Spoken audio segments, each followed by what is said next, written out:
হাবড়ায় মনতোষ সরকারের জীবন একসময় থমকে গিয়েছিল। জীবিকার খোঁজে 20 বছর আগে পাড়ি দিয়েছিলেন হায়দ্রাবাদে। লেবার কন্ট্রাক্টরের কাজ করে কোনো রকম ভাবে সংসার চালাতেন। বহু কষ্টের পর রাজ্যে ফিরে কলকাতায় ব্যবসা শুরু করলেন, কিন্তু ভাগ্য সহায় হলো না। হঠাৎ এক ধাক্কায় প্রায় 10 থেকে 12 লক্ষ টাকার ক্ষতি। সংসারে নেমে এলো দুঃসময়, চোখে ভাসছিল অন্ধকার। কিন্তু ভেঙে পড়েননি মনতোষ। 2017 সালে ভাড়া দোকান নিয়ে হাতে তুলে নেওয়া চায়ের কেটলি আজ হাবড়ার জনপ্রিয় আড্ডার জায়গা। প্রথমে মাটির ভাড়ে সাধারণ চা বিক্রি হলেও পরিশ্রম ও জেদের জোরে বদলে গেছে তার জীবন। আর সেই দোকান আড্ডা জোন। মালাই চা, দার্জিলিং চা, ব্লু টি, রেড টি, গ্রিন টি, সব ধরনের চা মিলবে এখানে। বিগত 18 থেকে 20 বছর আমি হায়দ্রাবাদে ছিলাম। হায়দ্রাবাদে থাকার পরে ওখান থেকে আমি কন্ট্রাক্টরের লাইনে ছিলাম। আমার ওখানে ব্যবসা বাণিজ্য ভালোই ছিল। তা মা এবং বউ, আমার ছেলে মেয়ে হয়ে গেছে, মা বলছিল যে বাড়ি আয়, অনেক বছর বাইরে থাকাকালীন যে এখন বাড়িতে কিছু কর। তা হায়দ্রাবাদ থেকে আসলাম বাড়িতে এসে কলকাতায় কাজ শুরু করলাম।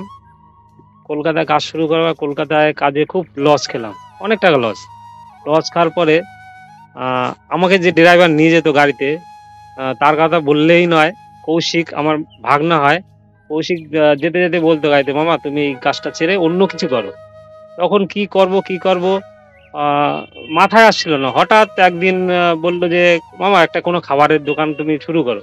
সেখান থেকে আমি ভাবলাম কি দোকান দেবো। তা আপনার তখন চায়ের দোকান অনেক ছিল। আমি ভাবছি একটু ইউনিক ভালো চা, ভালো কোয়ালিটির, একটু মাটির ভাড়ের।